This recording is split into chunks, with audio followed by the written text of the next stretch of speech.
Hello everyone, welcome back to Chimu's Chemistry, an online platform that will make your chemistry your chemistry. आपण एक series start केलेली 7 days 7 minutes. Every day एक video तुमच्याकडे येतो आणि 7 minutes मध्ये आपण ती कॉन्सेप्ट शिकतोय जी ऍज इट इज सीईटीच्या क्वेश्चन पेपर मध्ये तुम्हाला दिसणार आहे. आजची कॉन्सेप्ट आहे boiling point trends in alkane. Let's start. बघा, एक तरी क्वेश्चन असा असतोच की arrange the following in increasing order of boiling point किंवा decreasing order of boiling point. जर ऑप्शन मध्ये दिलेले अल्केन्स असतील, सो पर्टिक्युलरली आज आपण काय बघणार आहे, boiling point trends in alkanes. Alkanes असतील तर तुम्हाला एक सिक्वेन्स फॉलो करायचे, हिंट फॉलो करायचे. ती हिंट आहे boiling point is directly proportional to molecular weight. पहिला पक्का मॉलिक्युलर वेट चेक करायचं आहे आणि मॉलिक्युलर वेट काय कॅल्क्युलेट करत बसायचं नाही, अंदाजावर समजतं, मी दाखवेन तुम्हाला. मॉलिक्युलर वेटनी आन्सर येत नसेल तर देन तुम्हाला नेक्स्ट यूज करायचं आहे branching. Boiling point is inversely proportional to branching. आणि तुम्हाला या हिंटने अल्केनचे सगळे बॉइलिंग पॉइंट्सचे क्वेश्चन सॉल्व्ह होतील. मी 2 क्वेश्चन्स इथे घेतलेले, प्रिव्हियस इयर क्वेश्चनच आहेत हे. समजा क्वेश्चन नंबर 1 आला एन ब्युटेन, आयसोब्युटेन, प्रोपेन आणि इथेन. दॅट मीन्स तुम्हाला कॉमन नेम सुद्धा माहिती पाहिजेत. इफ तुम्हाला कॉमन नेम्स माहिती नसतील तर मला चॅटमध्ये नक्की सांगा. एन ब्युटेन, ब्युटेन म्हणजे 4 कार्बन आहेत, एन म्हणजे normal without any branch. Yes. Isobutane, butane म्हणजे 4 कार्बन आहेत पण 4 एका लाईन मध्ये नाही आहेत. एका लाईन मध्ये असतील तर नॉर्मल म्हणतात. आयसो म्हणजे सेकंड कार्बन वरती मिथाइल सबस्टिट्यूशन आहे, म्हणजे मी 3च कार्बन एक लाईन मध्ये ड्रॉ करणार आणि चौथा वाला जो आहे तो सेकंड कार्बन वरती ऍज अ सबस्टिट्यूटेड मिथाइल लावणार. पहिला CH3, देन CH, लास्टला परत CH3. चौथा कार्बन सेकंड कार्बन वरती ऍज अ सबस्टिट्यूशन म्हणून लावलेला आहे.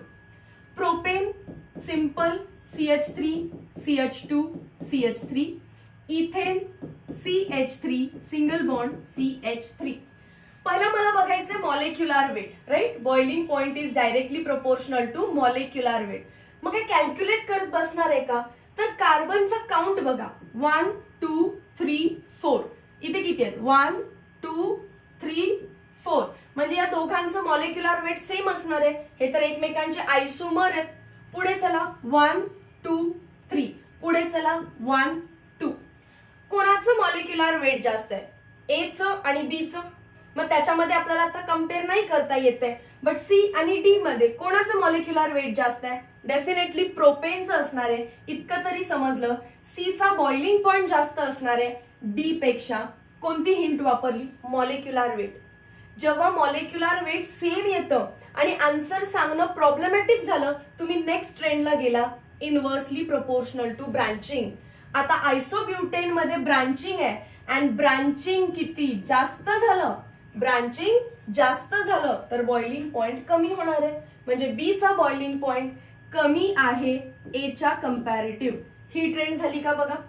ह्या दोघांचा मॉलिक्युलर वेट जास्त आहे, सो ए आणि बी चा बॉइलिंग पॉइंट सी आणि डी पेक्षा जास्त होता.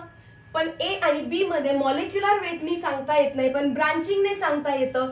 ब्रांचिंग जास्त झालं तर बॉइलिंग पॉइंट कमी झाला, म्हणजेच बी चा बॉइलिंग पॉइंट कमी आहे ए पेक्षा. अजून एक एक्झाम्पल घेऊया आपण. N pentane. एन पेंटेन म्हणजे काय, नॉर्मल पेंटेन, आणि पेंटेन म्हणजे 5 कार्बन. आयसोपेंटेन, आयसो हा वर्ड येणं म्हणजे सेकंड कार्बन वरती मिथाइल सबस्टिट्यूशन दिसणं.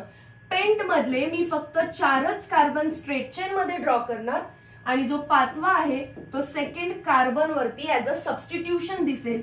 इकडे CH3, CH, CH2, CH3. Next आहे निओपेंटेन. निओपेंटेनला तर ट्रिकच आहे का, CH3C सेकंड कार्बन वरती 2 मिथाइल सबस्टिट्यूशन दिसतात.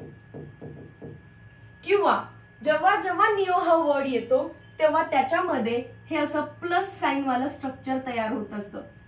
वर पण मिथाइल, खाली पण मिथाइल, इकडे पण मिथाइल, तिकडे पण मिथाइल, त्याला म्हणायचं निओ. डन. सो हे 3 मॉलिक्युल्स आहेत. आता सांगा बॉइलिंग पॉइंट कोणाचा जास्त असणार, ज्याचा मॉलिक्युलर वेट जास्त आहे.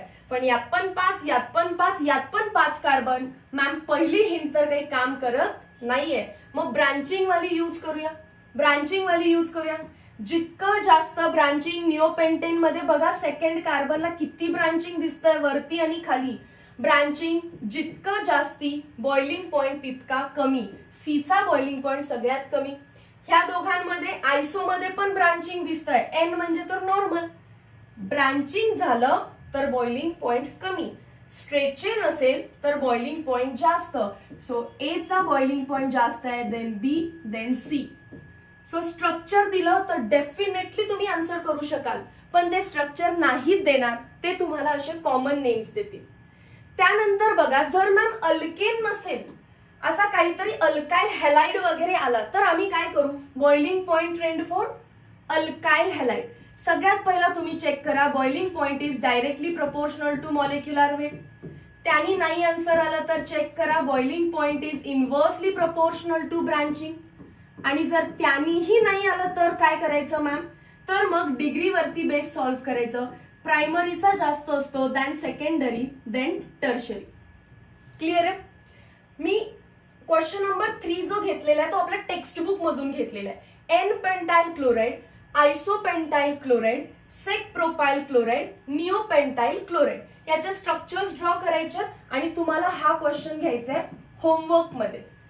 नेक्स्ट जो व्हिडिओ असेल ज्याच्यामध्ये आपण अल्काइल हॅलाइडचे ट्रेंड पाहायचेच आहेत, हा होमवर्क डिस्कस करायचा आणि अल्कोहोल्सच्या बॉइलिंग पॉइंटची ट्रेंड बघायची. एक गोष्ट सांगते ऐका, बॉइलिंग पॉइंटची ट्रेंड ऑलवेज पहिल्यांदा चेक करताना हायड्रोजन बॉन्डिंग चेक करायचं असतं. पहिल्यांदा चेक करताना काय करायचं असतं? Hydrogen bonding. पण अल्केन्स मध्ये हायड्रोजन बॉन्डिंग नाहीये, म्हणून माझ्या ट्रेंड मध्ये मी कुठेही हायड्रोजन बॉन्डिंग लिहिलेलं नाहीये. अल्केन्स मध्ये हायड्रोजन बॉन्डिंग नाहीये, अल्काइल हॅलाइड्स मध्ये हायड्रोजन बॉन्डिंग नाहीये. सो या ट्रेंडनी पक्का तुमचा आन्सर येणार. पण अल्कोहोल्स मध्ये आहे ना हायड्रोजन बॉन्डिंग, सो तेव्हा हायड्रोजन बॉन्डिंग वालेला मी पहिला लिहिणार आणि बाकी मॉलिक्युलर वेट आणि ब्रांचिंग नंतर. सो आपण असे भरपूर क्वेश्चन सॉल्व्ह करणार आहे. आज टाइम कमी आहे, हा क्वेश्चन घ्या ऍज अ होमवर्क आणि ही होती आजची तुमची कॉन्सेप्ट. Thank you so much.